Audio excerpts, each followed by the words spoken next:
ન હતું કે હું પોલીસ બનું અને મારી પાસે વર્દી હોય, પણ એ સપનું તો હું પૂરું ન કરી શકી. પણ હું પોલીસ ડિપાર્ટમેન્ટમાં જોડાયેલી છું, મિસિંગ સેલમાં છું અને મારો નંબર બધા પાસે હશે જ. અમે બીજું એક સેવાનું કાર્ય એ કરીએ છીએ, ભિક્ષુક મુક્ત શહેર. તમે જોયું હશે કે પહેલાં બહુ બધા લધર વધર ગાંડા લોકો ફરતા હતા, હવે બહુ સંખ્યા ઓછી થઈ ગઈ છે. અમારું વંચિત વાણી કરીને એક બીજું ગ્રુપ છે, તે આની ઉપર બરાબર વર્ક કરે છે. તમને બી કોઈ આવું દેખાય ભિક્ષુક છે તો આપણે એને રહેવા માટે શેલ્ટર હોમ આપીએ છીએ, એમના એજ્યુકેશન માટે જે કંઈ કરી શકીએ છીએ તે બધું કરીએ જ છીએ. તો તમારા જાણમાં બી એવું કંઈ હોય પર્સન તો તમે પ્લીઝ મને કોન્ટેક્ટ કરી શકો છો.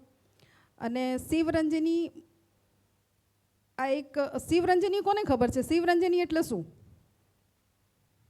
શિવરંજની એક રાગ છે અને આ ઘણા ટાઈમથી હું નાની સેવા કરતી જ હતી ને મને ગમે છે.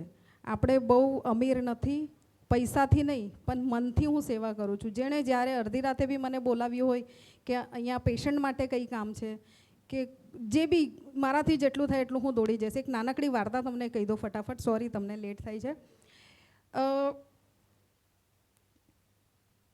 એક બેન છે, પીપલોદમાં રહે છે અને કરોડપતિ છે.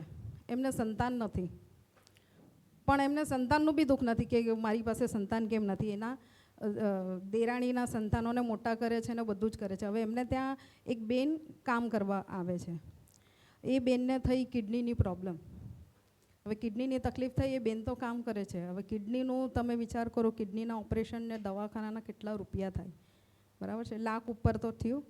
એ બેને કીધું કે તું એડમિટ થા, તારો ઈલાજ કરાવ, પૈસા હું આપીશ. સમજ્યા? હવે એ પૈસા લેવા જવાવાળી હું. બેન પેશન્ટ એડમિટ, એની સાથે બીજું કોઈ નહીં, અને પેલા બેન બંગલે રહી. તો વચ્ચેનું જે કંઈ કામકાજ હોય, હોસ્પિટલ જવાનું, ત્યાંથી એમને ટિફિન પૂરું પાડવાનું અને પૈસાની જ્યાં જ્યાં જરૂર પડે, એટલે લાખ 2 લાખ જે થયા તે એમણે બધા નથી આપી દીધા, પણ જ્યાં 10,000ની જરૂર છે, 2,000ની જરૂર છે, જેમ જેમ જરૂર પડતી, દર વખતે હું લેવા જાઉં ને તો મારું અંદરથી એમ થાય કે માય ગોડ, એ બેન પૂછતા બી નથી કે બિલ આપો, કેટલા પૈસા જોઈએ છે. તો મેં એ સોફા પર બેઠા હતા ને હું નીચે બેસી ગઈ ને એમના પગ પર આમ માથું ઝુકાવીને આપણે બેસીએ ને, મેં કીધું કે દીદી તમે કેટલું કરો છો? તમે એક સવાલ બી મને નથી પૂછ્યો કે ભાઈ આ પૈસા કેના માટે, બિલ કે કંઈ. તે કે બેન તું જે કરે છે ને એ બહુ મોટું કામ છે. મેં કીધું મેં શું કર્યું? કે હું તો પૈસા આપીને છૂટી ગઈ, તારે પૈસા લઈ જઈને ત્યાં પહોંચાડવાના, ટ્રીટમેન્ટ, ડૉક્ટરો સાથે વાત. એટલે જરૂરી નથી કે સેવા કરવા માટે પૈસા જ જોઈએ. ત્યારે મને એવો ખ્યાલ આવ્યો કે ના, જરૂરી નથી કે પૈસા જ જોઈએ. તો બધા જ આપણે સેવા કરી શકીએ છીએ અને કરવી જ જોઈએ. Thank you.